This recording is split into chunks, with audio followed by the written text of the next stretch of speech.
Langet dadında, üzeri xırçıltılı nar kimi kızarmış toy kotlet reseptini bir dəqiqəyə öyrənəcəksən. Ama önce annenizi ve babanızı seviyorsanız telefonunuzun bunu yapabildiğini 3 saniye içerisinde kanıtlayın. Önce beğeniye basın, ardından abone olun. Toyuq filelərinin üzərinə başlayırıq 2 dənə yumurta sındırmağa və üzərindən 2 yemək qaşığı da mayonez əlavə edirik. Göy soğandır, cəfəridir, paprika, duz, istiot da əlavə edirik və acı sevdiyimə görə çili biber sosunu əlavə edib bir partiya yaxşı qarışdırandan sonra Holland pendirinin üzərinə əlavə edib un da vururuq. İkinci partiyanda başlayırıq qarışdırmağa.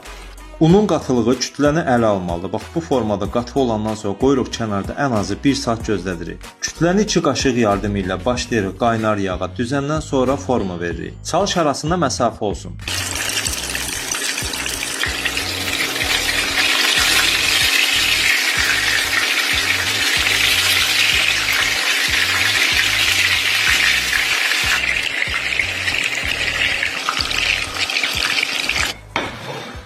Aydın izah verdiyimi bilirəm və çox sağ olun ki, məni də buna görə izləyirsiniz dostlar. Amma kaş ki bunun